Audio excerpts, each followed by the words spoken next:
All right, Jesse on fire. Let's go. So we are going to talk about some extraordinarily exciting news, which I'm sure that you've gathered from the title and the thumbnail, that it is breaking news within the last hour that Dustin Poirier, his retirement fight, is going to be against Max Holloway for the BMF title, UFC 318. And the best part is it's going to be in New Orleans. Okay. For those of you who are challenged at American geography, New Orleans is in Louisiana. And you may recall Dustin Poirier is also from Louisiana. And as far as I know, he has never fought in Louisiana as a UFC fighter. It is going to be like, I actually, when I heard the news, I immediately knew I wanted to go live so I could talk to you guys about it live. If anybody is catching this later, we are live. So look, these are live remarks, and I immediately was like, I got to go live but I got to give myself a few minutes because I was trying to explain to Gabrielle why this matchup being Dustin Poirier's last fight is like the most incredible possible matchup that anyone could imagine who understands like the beauty of this sport from the perspective of what it can provide a person in life, so there's with mixed martial arts, UFC, there are the X's and O's. How good is a guy? How is he going to execute the night of the fight? How do his skills match against the other guys? And then how does it play out, based on your prediction, all of that, right? But then there's the other side. And the side that I've always been most attached to, the reason I love the sport so much is the stakes and, what the octagon provides to people in terms of like chasing an impossible dream. And in most cases, sacrificing the second half of their life for the opportunity of glory in the front half, and Dustin Poirier is literally the absolute ultimate example of that. And giving him this send-off in his home state, in New Orleans, okay, I don't think there could possibly be a better story here than that. Especially given it's the hero's journey. Like, this dude grew up in nowhere, Louisiana, and went to the absolute top of the mountain. And he gets to fight for his first undisputed belt of his entire life in his last fight in Louisiana, in New Orleans. It's like, if I am not there, that means that something very serious has happened. I already told Gabrielle, I was like, we are going to this fight. It's on July 19th, which is technically her birthday weekend. I already was like, look, this is something we got to do, dude. So she's in, dude. She's in. And I mean, people, it was a rumor 2 weeks ago. It's official as of within the last hour. Like, literally, like, this just came out that it's official. Now, it's Smoothie King Center on July 19th, 2025 is where it's at. So, man, dude, if you look at that guy's life, like if you look at Dustin Poirier's life, he is the ultimate example of like good things come to people who do the right thing, man. Like that guy, all the pitfalls that exist for a famous mixed martial artist in the UFC. Do you know how easy it is to fall into all kinds of shit? And it's like, this dude he was a quiet guy who stuck with his family. His family went with him. He goes and trains an American top team in Florida. I believe he still lives in Louisiana. And like, the whole thing with Conor was like the ultimate example of that, where you have this larger than life guy who is obvious. He has a very inspiring story himself, but kind of lost himself in the glitz and the glamour. And Dustin took his position when he knocked out Conor the first time, and it just never went to his head. He went going into the next fight. He got $10 to $15 million for his rematch with Conor, which is amazing. He had to, and I told you guys, I know this to be a fact. like a 100% fact. Dustin did not get paid a lot for the first of their last two fights. It's technically their second fight, but the first of the last two that were at 155, he made, I think it was like $700K or something like that to headline in Dubai against Conor. And the way that they were able to get him to sign was there was a clause in there. He had an automatic rematch clause if he won. And if he won by stoppage, it was this astronomical payday. And he did it. It was funny because the way I found that out, and I've told the story a million times, like I thought I knew for sure that Dustin had gotten a bunch of money. This is like, I actually fundamentally did not understand how little guys would get paid even as headliners if they didn't have the belt. I thought that if you were in the headline fight in a fight like that against Conor, where you guys are both, there's no belt on the line, but you're the headliners, like, of course he's getting paid a bunch. But Theo Vaughn is the one who told me direct. He was like, dude, I'm telling you, because I didn't realize at the time how close. This was in 2022. I didn't know that Theo and Dustin were like best friends. I learned it at the time because I was like, dude, he got a bunch of money. He's all, no, he didn't, dude. And I was like, yes, he did. He's like, no, he didn't, dude. He's like one of my best friends. And I was like, really? And he's like, he's going to get mega paid for this next one. It was in April in between those two fights. So, damn, was that 2021? I think, you know what? It was 2021, actually. I talked about this on another video the other day, and I said it was 2022. It wasn't. It was 2021. That's how I know, 100%. It was 2021. Because that's right, dude, because that's right when the Diego Sanchez and Fabia thing had just started. And that's how I tried to get Theo to go watch my channel, was I was talking about that because I had just blown up. And I blew up on the Diego and anyway, whatever. So Theo's the one who told me about that. And then that's kind of how I learned that, that like Nate. And then I learned also subsequently about Nate Diaz having, got all that money after the first one too. He only got paid $500,000 for the first one. He beats Conor and then he gets $10 million for the next one. And it's like, as much as you can be like, that's kind of fucked up that they weren't automatically getting paid by the UFC for the first one.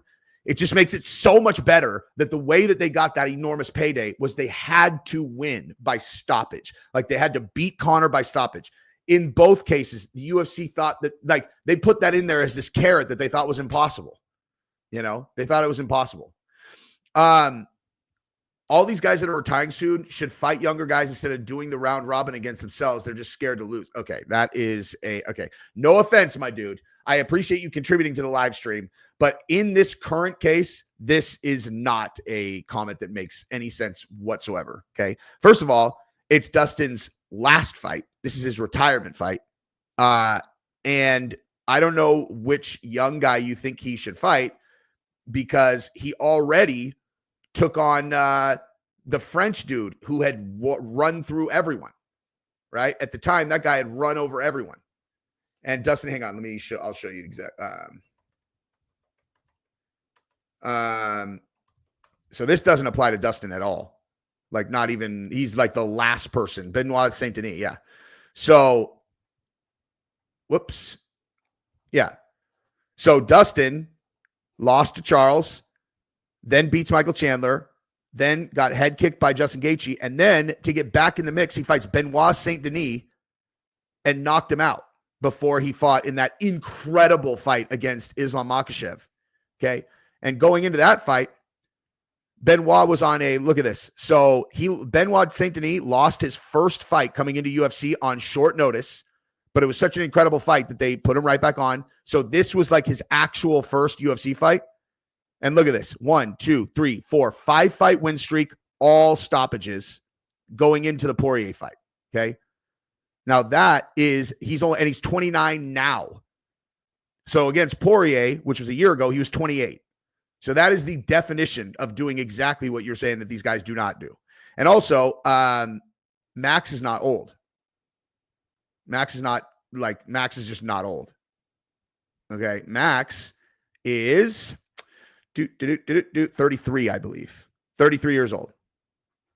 Max has been doing this since he was 5. That's why it seems like he's old, but he's not.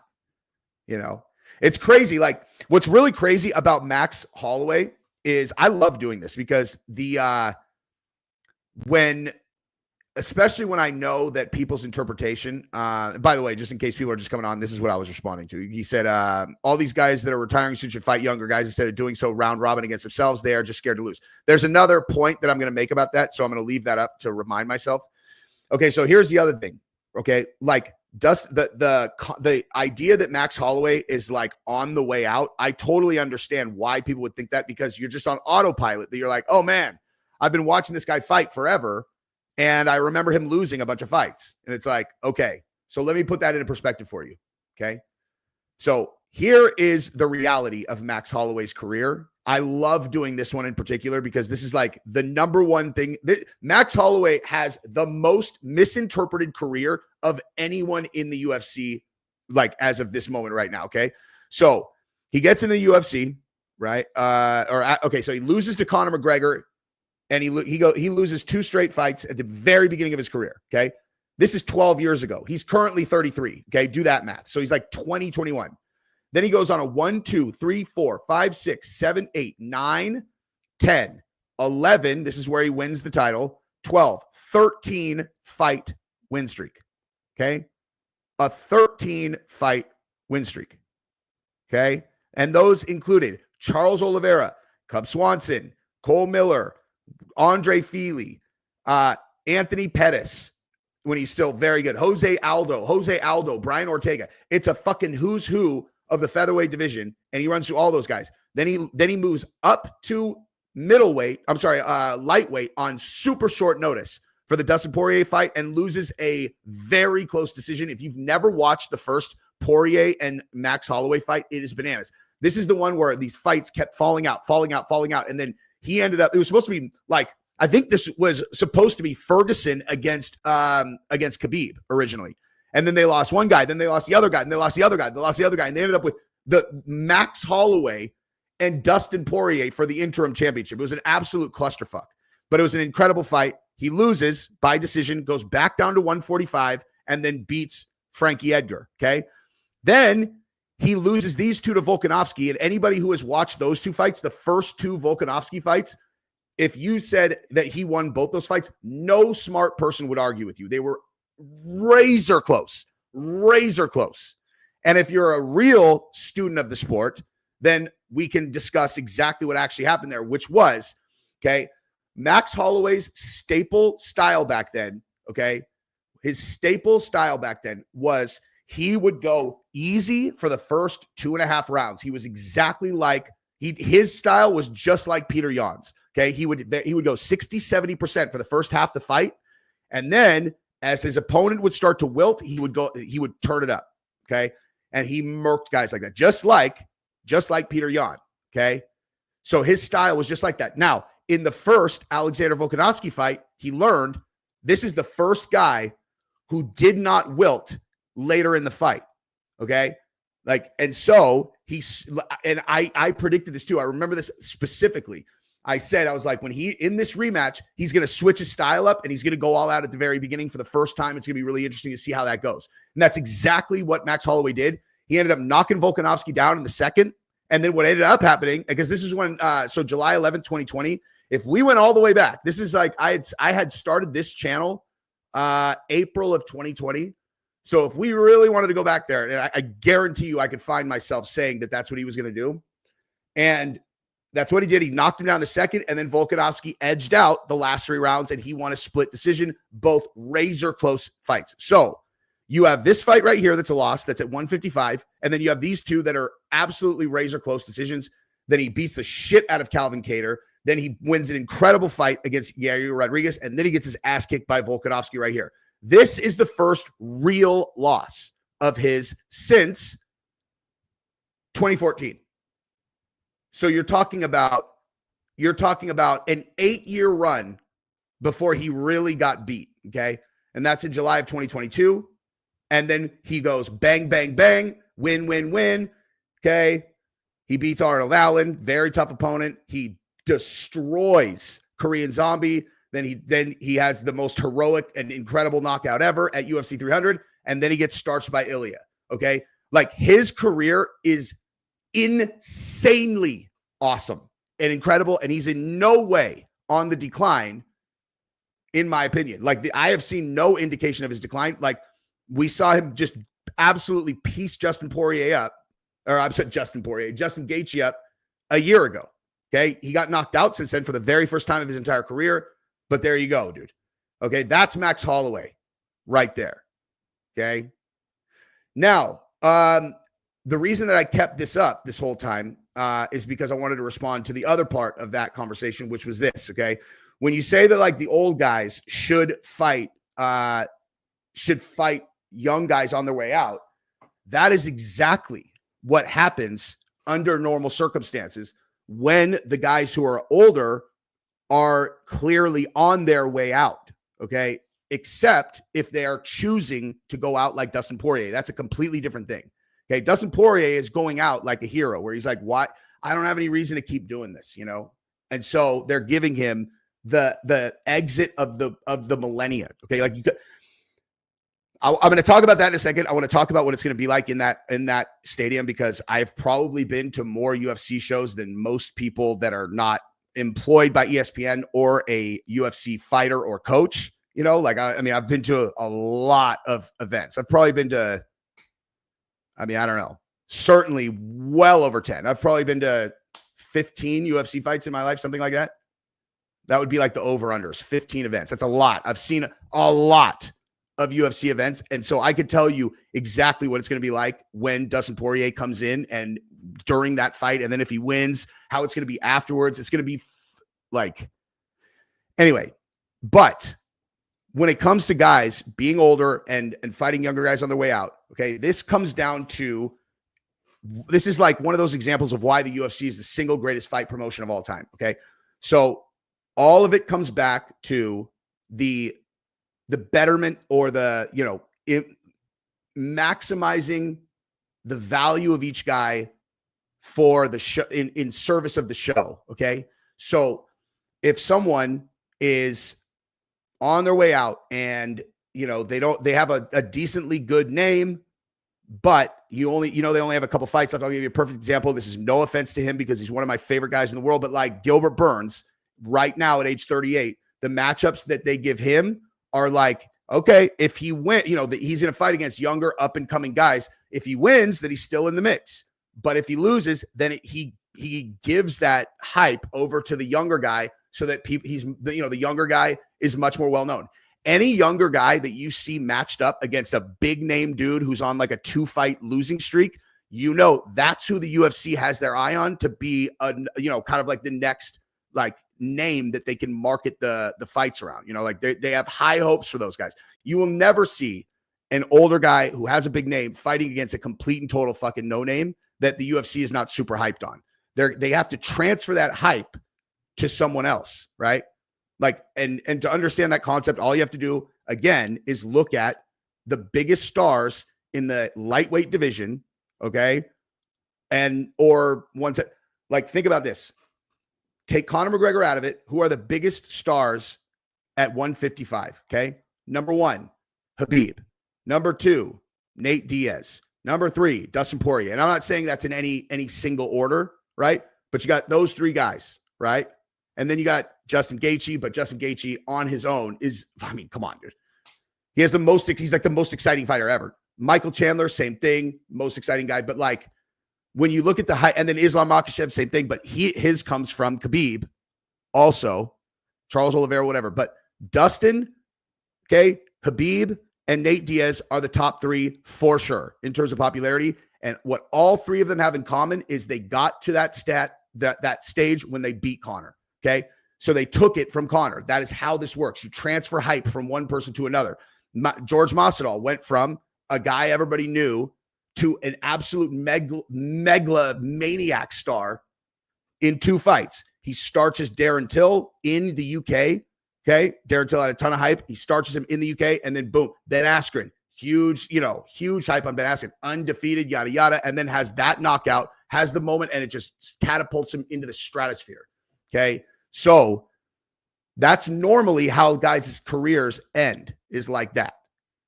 But when you have something like this, it's like the UFC understands that Poirier, if, you know, he's still on top of his game, he's on his way out.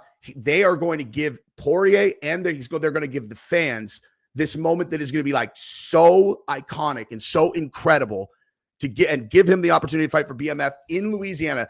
Like when, okay, so I'm trying to think what the best, okay, the best moments. Well, I'll tell you I'll tell you the best entrances that I've ever been at.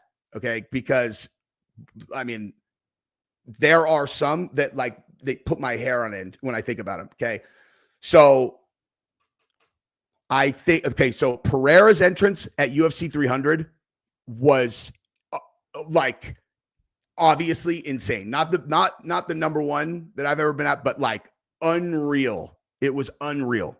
Like my hair was. I remember like the really good ones because every time I'll tap Gabrielle or whoever I'm with, and I'll be like, look at my arms and my hair is just standing straight up. So I'm like, oh my God, dude. Another one was Masvidal's entrance against Colby. Okay, so at UFC, whatever that was in Vegas, that was the first time that I hosted a group, and I had never seen Masvidal come out, but the Scarface entrance when he was coming out against Colby was fucking bananas, dude. That one was incredible.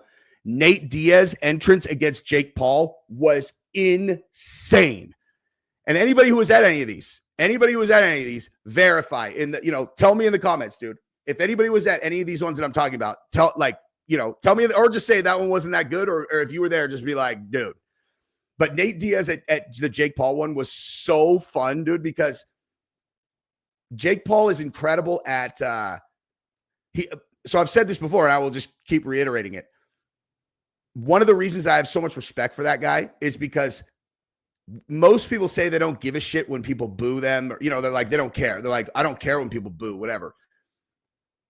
It's not true 99 out of 100 times, okay? There are some people where they can tune it out. Like Colby Covington is incredible at just like being indifferent to the boos. But there are a lot of people say they like it when people boo them, and they're lying almost every single time, okay? Jake Paul doesn't just like it, he fucking loves it.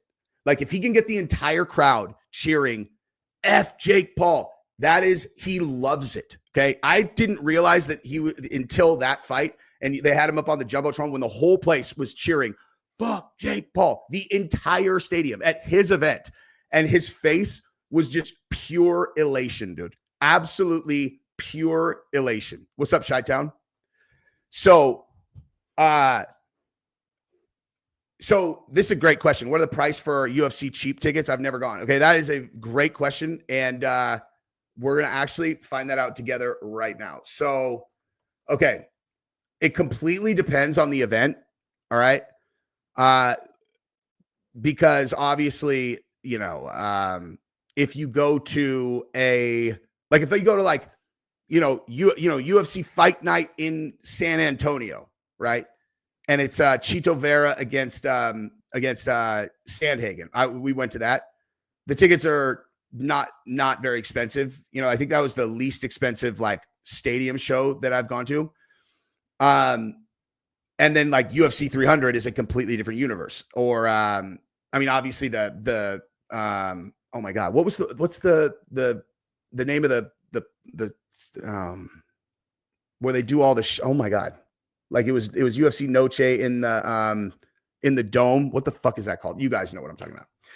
Okay, so let's look up UFC tickets and let's just see which ones they have coming up. Okay, so June, this one is at Prudential Center for O'Malley in New Jersey. Those will probably be pretty expensive just because they're in New Jersey. But so it looks like the cheapest ones for UFC 316 are $300, but that's New Jersey, so they're automatically generally going to be more expensive. Let's see Bilal against okay, so this one in Montreal, the cheapest ones are $130. And here's the thing, there are no bad seats in the Sphere. Thank you guys. Jesus. There are no bad seats in these places ever. Like you will not. Wow, dude. Oh my gosh, you guys. Hold up.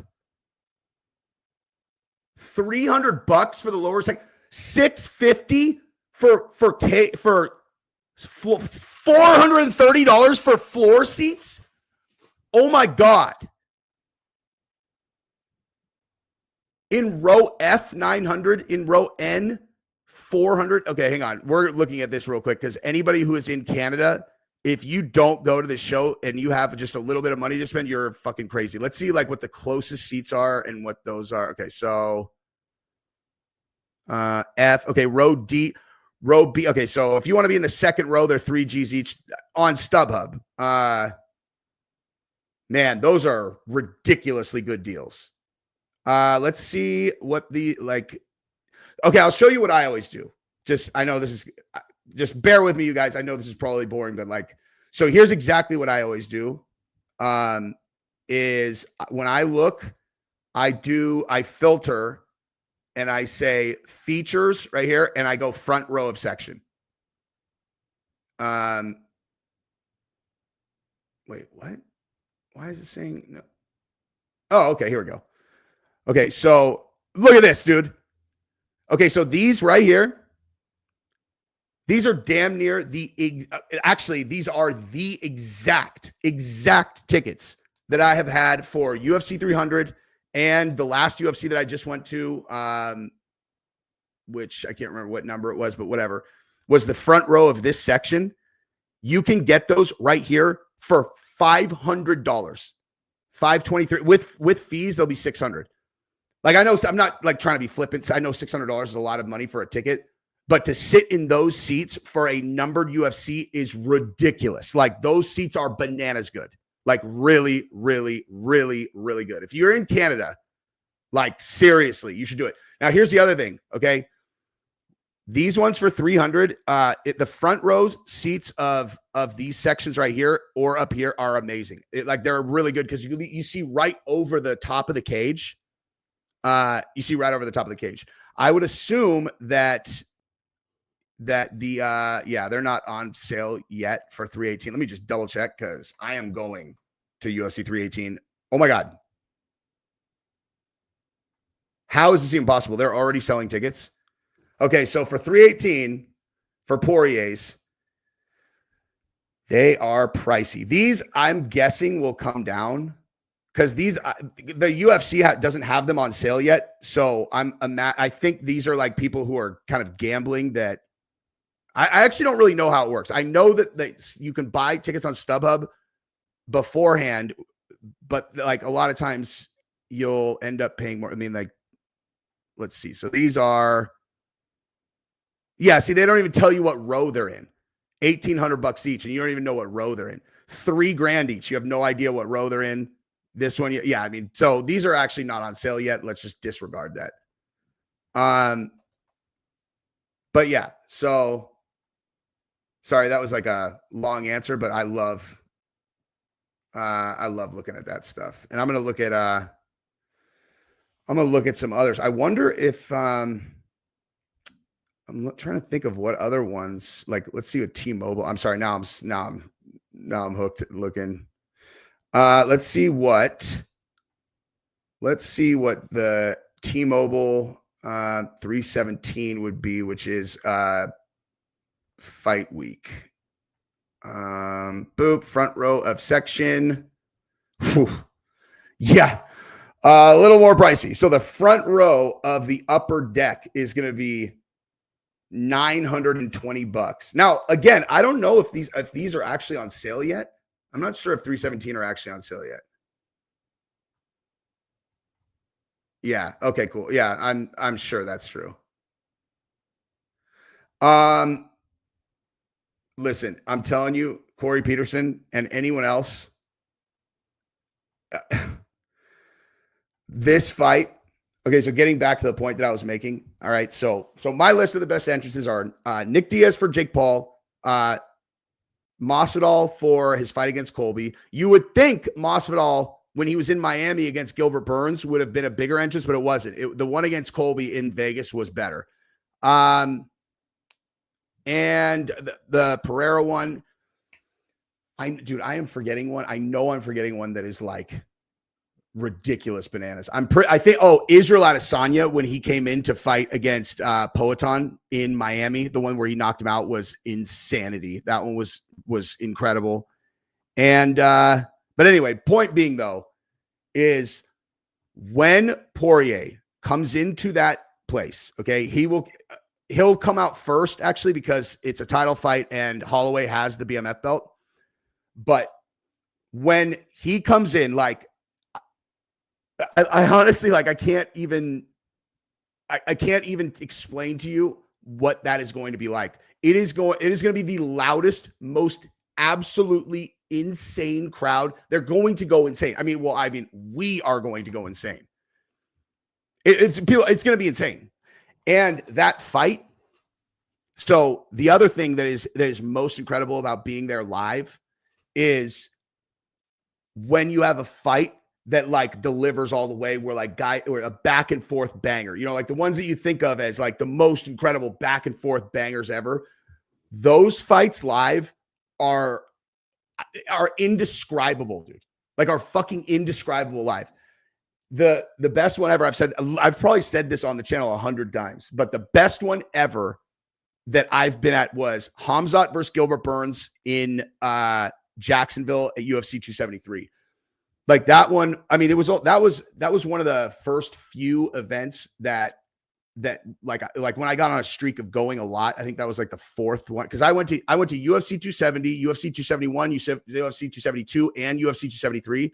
I went to 270, which was Francis and Gone with just one of my buddies. I went to 271 with Gabrielle.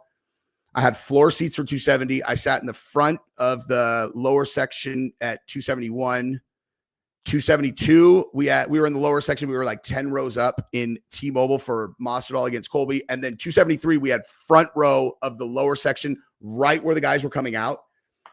That fucking fight, dude, was like it again. I mean, I've been to a billion fights since then, and I've never felt like that watching a fight in my entire life, dude, ever. It's like I damaged my hand from pounding on things. I had rings on, slamming them against my fingers. Is like, and the fucking Poirier against Max fight might be the single number one lock bet of all time to be a back and forth banger, like ever. It's an absolute banger. I feel Max wouldn't stand. Just why? Why would you feel that way at all? I mean, I'm like genuinely curious. Like, what are you basing that on? Like, Max lost to Ilia Topuria at 145. And I really think that people do not yet realize like how good Ilia actually is. Like, Ilia is a world beater. That guy is an absolute monster. Sweet Fear. Listen, there is a medium possibility that we might host a group for that one. I think that would be a really fun one, especially if we got a group together of people who have gone to a bunch of shows with us too. Because like, there's a lot of people that have gone to a lot of shows with us to where like a lot of them know each other. And it would be, I mean, that would be a perfect one to do that. It would be really fun.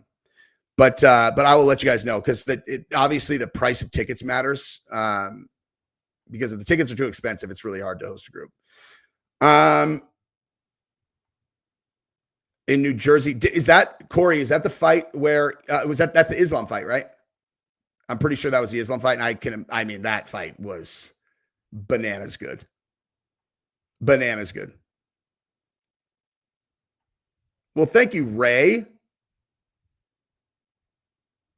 Wait, I see why I subscribed. You have the right energy, even though I have no idea what you're talking about.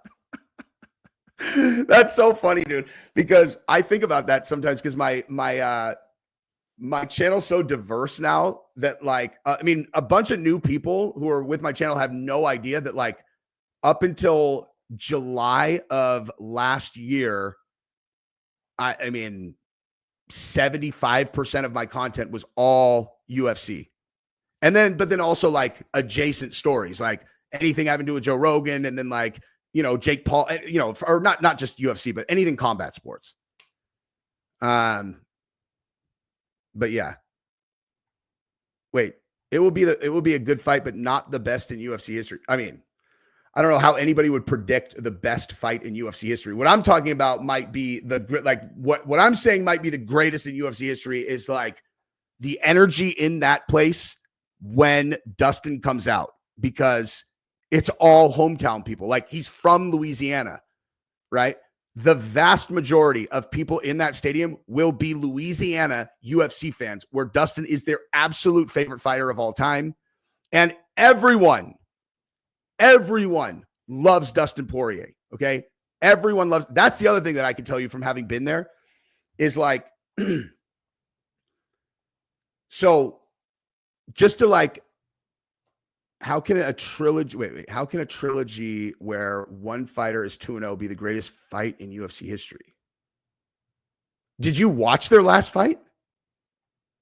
And again, I'm not talking about the fight. I say it is a lock bet to be an incredible fight, like a back and forth 5-round banger, because they're just look at both of their fights. That's how these guys do it. And exactly, this is exactly right. I meant to say that too. If you showed me a UFC fan that dislikes Dustin Poirier, there will be a very specific reason why, and it'll be because they are some kind of super fan of like Connor or something. Like, they're essentially everyone loves Dustin Poirier, and everyone loves Max Holloway. Like, who on earth is a fan of combat sports and doesn't love Max Holloway? Everyone loves Max. Everyone who is a UFC fighter loves Max. Everyone who's a commentator loves Max. Anyone who works for the UFC loves Max. Anyone who's a fan of the UFC loves Max. Like, what if you were looking for something negative to say about Max? What could you come up with? As a matter of fact, just for fun, think of something negative that you could say about Max and be serious. Like, I'm being serious. What is a negative thing you could say about Max? Because I have nothing. I'm drawing a complete blank. Right? Like, and I'm talking about him as a person, not like his fighting style or whatever. It's like, I've never seen him be anything but kind, outgoing, welcoming. Like, he's an incredible winner. He's an incredible loser. He's the most respectful fucking guy in the organization. He's amazing. And that's well, Dustin is a more edgy guy where, he's like, fuck Michael Chandler, fuck these guys, whatever. There's like, he actually has beef with some guys. Max has none, but Dustin's just demonstrated his character in so many different ways where, I mean, most of all, the guy has been with the same girl since they were, I think, like 17 years old or 18 years, maybe even 16. I don't know. Like, since they were crazy young, he's been together with the same girl. He has, kids with her, and that's his whole life. And that's all he ever talks about. Like, you don't ever hear about him getting any kind of shit. And like, bro, look at him. Even when he's got blood on his face, he's a strapping gentleman. That's a good looking dude, man. If that guy wanted to go around and just crush booty, that would not be a tough thing for him at all. And he's like, just a family man. That's all that he cares about, man. He's a fucking amazing dude. Have you guys ever heard the story that he told about when the dude came up and grabbed his wife's waist and, like when they were in New Orleans and him and his boys just fucking mopped these guys? Hold on. This is a great story. Hold on. Dustin Poirier fight in New. Yeah, here we go. Okay, here you go. Check this out, dude. This is so good. Let me see if I can find the long form one. I think this is it. Yeah. Yo, what's up, baby girl? This is Eric calling from Denver, Colorado. And I saw you got that bad boy, the Diamond, on your show. Who doesn't like Theo Vaughn, dude? It's like, no wonder these guys are such good friends, man. Question for him. Sorry, I'm talking kind of fast and doing some drugs, cocaine. But yeah, my question is, what was the craziest street fight he's ever seen or been a part of? And Theo, I think I know yours. It was when you got when you ran into the headbutting champ and it didn't go your way. But Theo, take care, and I'll try and stop doing cocaine soon. So, all right, boys. Yeah, take care. Good luck. Good luck. Yeah, good luck stopping doing cocaine, bro. Dustin's like slick funny too. He's like undercover funny. Oh man, I haven't been part of a street fight. And to answer that question, I haven't been part of a street fight, and I don't know how long. Yeah. I don't want to do that. I don't want to. I'm off the clock. Yeah. Did you ever see any though? Have you ever seen some real wild ones? Dude, last one that I could think of that I've been in was one Mardi Gras down in Lafayette, Louisiana. I was at my brother's house, and it was like a street party. Everybody's out on the street, and my wife was leaning over a fence talking to somebody, and then guys from next door came over and like bent over her back while she was bending over and put his hand on her stomach and like started talking in her ear. And then, bro, you just saw red, huh? Yeah, I ripped him off. I had a buddy of mine who fights. He started dropping this other guy's people left and right. Dude, I mean, dude, 100%. Every shot that landed, 100%. Everybody fell. 100%. He shot 100% from the field that night. Then I started punching this guy, and then he had a lot more friends than we did. And my brother is not a fighter, so he didn't run. He didn't run out of the house to come fight, but it was just like people were fighting he everywhere. Was refereeing that. Yeah, and I ended up getting my back up against a car because they were jumping. I was like, that's a good thing, actually, in a fight like that. No, not necessarily. Actually, not necessarily a good thing. Better to be backed up against a thing than to be surrounded, but also not good that you can't move backwards and continue to make space. Yeah, and I got hit with a bunch of uppercuts. It was crazy, man. Mardi Gras things. Mardi Gras is fun though. Yeah. Anything can happen at Mardi Gras, dude. Yeah. I love that, dude. My buddy, some guy slept in his truck all night one year. I slept in a portal that one time in New Orleans, man. I didn't have a place. Yeah. Oh, like a porta potty? Yeah. I mean, the seat was down, but yeah. That's like the Ritz-Carlton compared to where some people sleep out there. That's true. Slept in a porta potty, dude. That is gross. That's really gross. But I guess it's safer than falling asleep in the streets of New Orleans. It gets a little deep out there, man. You know what's crazy is my sister can't even. Yeah. So, I don't know. That story's awesome. I love that story. That's the danger of taking your girl out into an environment like that with a bunch of wasted ass dudes. And then if you're, I don't know if the guy knew that she was with somebody, but that's a pretty aggressive approach. Like just some girl, you don't even know her, and you roll up and you fucking grab her by around the waist, start whispering her ear. Honestly, I actually know a lot of girls from college that would have fucking worked. That would have worked. They're like, Jesus, I was just waiting for you, my man, just waiting for you. I had a really good buddy from college who, like, dude, he used to just crush with girls, and his game could not have possibly been more different than mine. Like, he would walk into a room where a million people there, and he'd just roll up on a girl that he literally has never spoken to in his entire life. And something like he just had incredible instincts for like who this would like work with. And he would just roll up on him and he'd like pick them up and like throw him over his shoulder and then just kind of like swirl him around and then put him back down and go, ah. And I would just watch, and the girls, oh, I'm fucking him tonight. And I was like, what the fuck, dude? If I try to do that, the girl, like I can't, I would never do that. Just some random girl I've never met. I feel like I'm like, dude, the girl would like press charges if I did that. And he just used to get away with that all the time. He'd go up and motorboat a girl he's never fucking met. He's got 3 kids now, but yeah, I don't know. just as a side note, but yeah, I'm going to this fight though.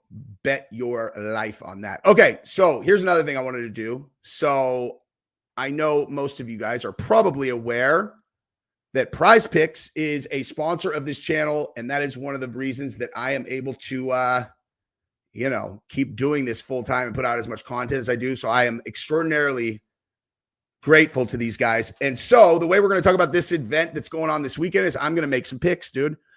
And we're going to do it on Prize Picks. If you guys are not signed up for Prize Picks, you absolutely should. It's so fun, dude.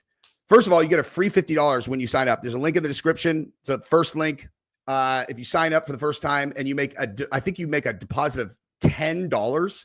I think it's a $10 deposit. You get a free $50 bonus. See right there. But yeah. And then you basically just go through an event and you pick whether you think they're going to get more or less than the thing. So it's like, okay, so Ian Gary, What do you guys think? More or less than 60.5 significant strikes against Carlos Paredes? But for the record, I'm betting on Ian Gary. I'm going to bet heavy on Ian Gary in just like, do you guys, is that, I heard people talking about that he has staph. They're saying it's on his face. This is a cut on my nose. Look at, but you know what did that? A cat. That's a cat cut, dude. My cat cut yesterday. I was like, what's up? I'm like, what's up, cat? I put my face right on him. I knew he was going to bat at me, but I really believed that I had enough experience to be able to slip. Dude, cats are crazy fast. It wasn't even close. Like, I wasn't even close to slipping this punch, dude. He just slashed me, dude. You're going less than 60.5? Man.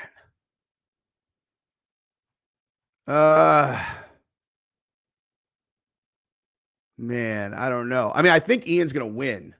It's just a matter of like, I'm going to go less, but oh wait, actually, what am I talking about? It's a 5-round fight. He doesn't throw a lot of fucking strikes though, dude. Yeah. I'm going to go less. Anthony, I'm definitely going to go more. It's his retirement fight. He's going to go ham, dude. He is going to go ham.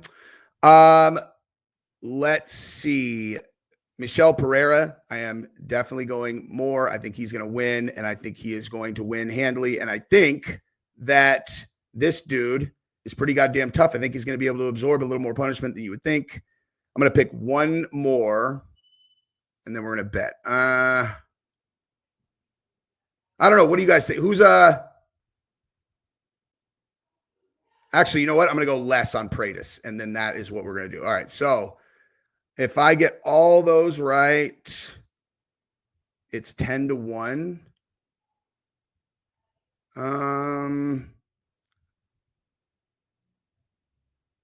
Yeah, I like that, dude. I like that.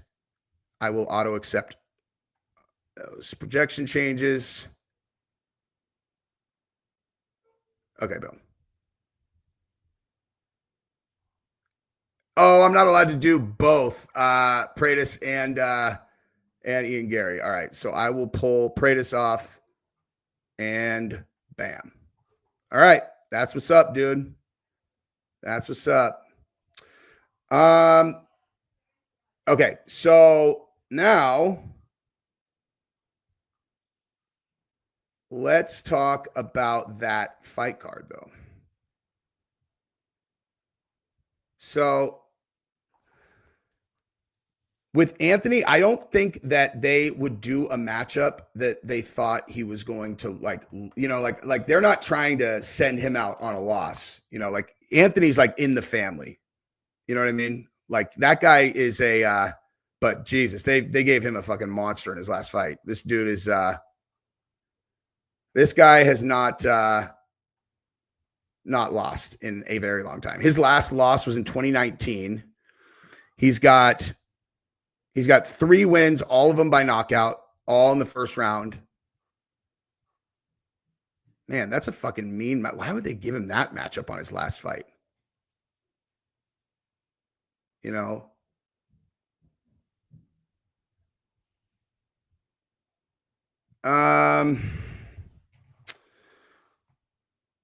Wait, what did you say? Paul, hang on. Paul said, what did he say? I'm going to go with my girl, Rose Namajunas. Yeah, dude. I use the same ad because that one is very effective. Wait, Prize Picks ghosted Guru? Are you serious? That doesn't make any sense because I guarantee Guru would have had like really good signups. Hang on, Jason. Are you saying that Guru had a Prize Picks sponsorship and then afterwards Prize Picks ghosted Guru? I'll hit him up and ask him because that doesn't sound right. Because I guarantee you that Guru's numbers were really fucking good with Prize Picks. He's got one of the most engaged audiences on the platform. He had specific demands of Prize Picks. Huh. Anyway. Yeah, like, well, I was doing a new one. So for the first 2 months, like what happened with me was I was doing the same. So I was doing different ones each time. I had really good numbers my first month, and then the second month they weren't good. And so I looked at it. I'm like, okay, what am I doing? So then I made one spot that I knew was fucking bulletproof, like bulletproof. And the numbers went bananas. And they said I was like, my conversion rate is like one of the highest of anyone that they have. And I'm like, well, I'm just going to keep using the same one. They're all, yeah, keep using the same one. And it's obviously way easier for me. So I just put the same one in, and the conversion rate's really good. Anyway, I wonder what he was asking for, because like they are an incredible sponsor. Like I had a 6-month deal that ended, and this is the first month of an entire year. They signed me for an entire year. It's the biggest deal I've ever done by a long shot. And it's all, anyway. But that's what I'm saying. I'm really surprised that Guru and them couldn't work it out, because I'm sure, dude, for fucking sports betting, I'm sure Guru's crushing. Unless maybe he got a better deal with another advertiser. That would make sense. What happened with Fume? I mean, dude, with Fume, so the way it works is like, some partnerships are long-term and others are just like, they want you to advertise them with them 1 or 2 times. It just depends. It just depends. And it also depends on the brand fit. Like if I think it's a really good brand fit, then I'll like push to do like a long-term deal. And others, like I'm at the point now where I'm turning away advertisers. Like I'm turning like a lot of them. There's a lot of them where I'm like, okay, it's like, I don't think this is going to be effective. Like this is not good fit for my audience. So I don't want to just take take money from an advertiser.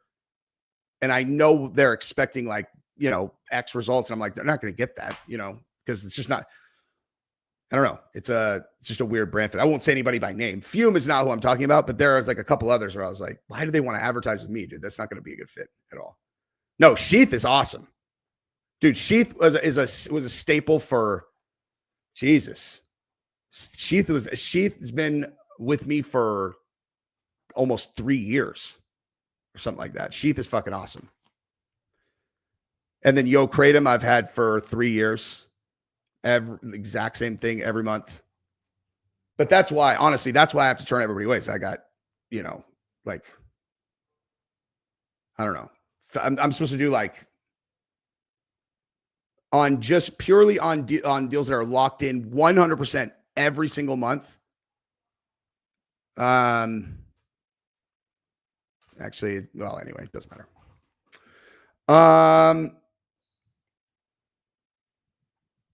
It was funny when Moicano called out Chael for promoting smoking about the Fume ads.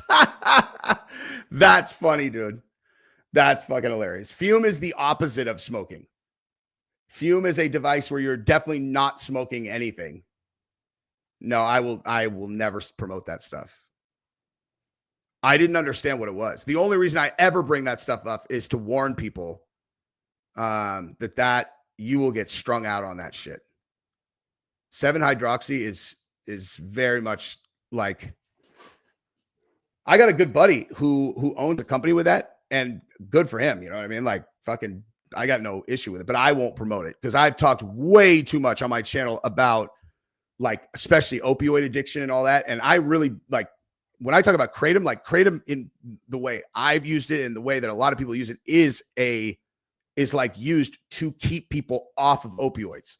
That other stuff is as close. Like, I don't understand how it's legal personally. It's like that stuff you will get strung out on if you start taking it for 100. If you're an opioid addict and you start taking that stuff, like that stuff it's very different than just regular Kratom. It's like, it's very strong.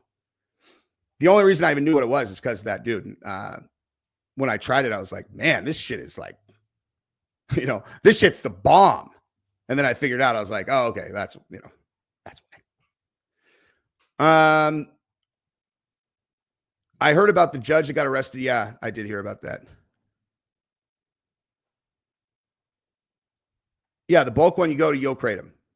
Yo Kratom is the bomb. $60 kilograms. It's awesome. It's not Kratom. That's what it is. It's like it's something like, don't quote me on this, but it's like there are 2 psychoactive things in Kratom, and that 7-hydroxy stuff is one of them that is there's like much less of it in like regular Kratom, and they isolated it, and I believe that they are like now manufacturing that in a lab and then putting it into tabs, and then people take it. And so it's like, or in shots or whatever.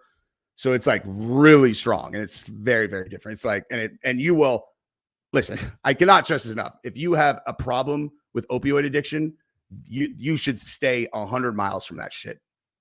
I mean, listen, dude, if you're an oxy head and you don't mind being hooked on opioids, that shit's for you for sure. You'll be blown away that exists over the counter. But if you are an addict, do not go anywhere near that. And if you don't know if you're an addict and you don't know what it is, stay the fuck away from that stuff. You'll get strung out for sure. Your girlfriend got back from rehab from being on 7-hydroxy. That does not surprise me at all.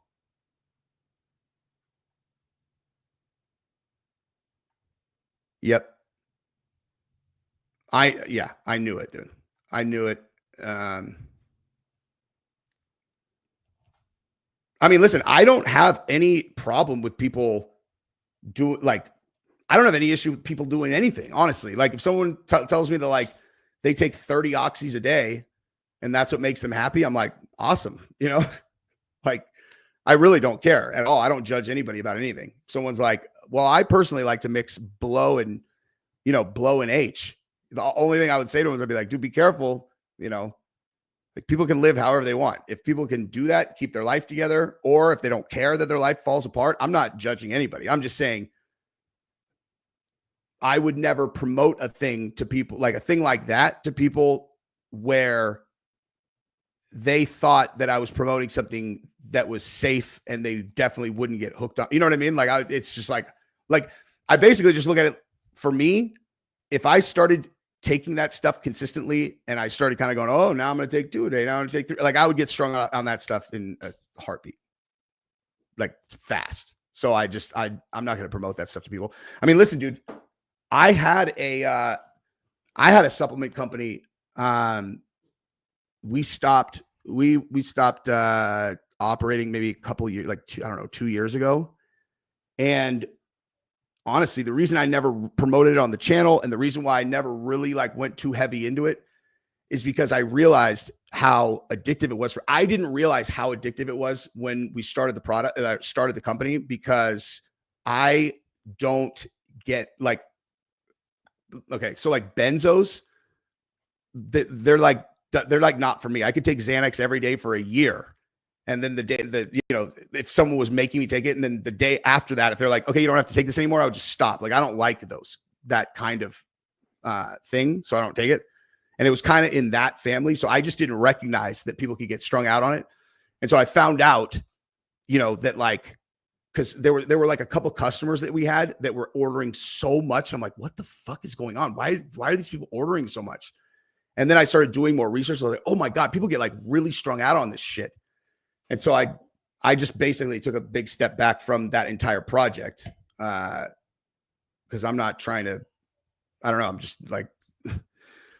I've got way too much experience of being in that prison to ever be a person who puts people in prison. I don't money's not a good enough reason to fucking do that to people. You know what I mean?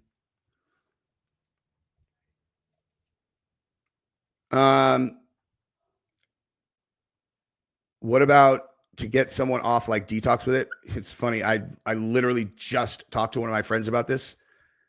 I mean, I'm not a doctor at all. I don't have any, no one should listen. But I know somebody who has had a consistent source of pharmaceutical grade that for a very long time, and it was going away. So he was on this kind of what are those people, like a people mover, like one of those things, like a thing, and it was just headed for a fucking cliff. And I told him, I'm like, look, I normally would never tell anybody about this, but just in case, like maybe, I don't know, but that might help you kind of like not get just absolutely fucked in your face by a total cold turkey situation. But again, I'm not recommending that for anyone at all. And I told him, like, if you did start doing that now while you still have that, it completely defeats the whole purpose. It'll make it 100 times worse for you. But anyway, all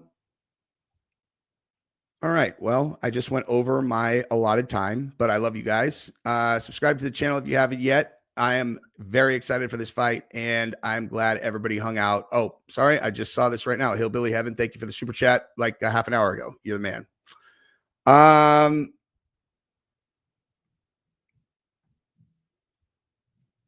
Oh, shit. We got to go. We actually got to go right now. All right. Love you guys. Bye-bye.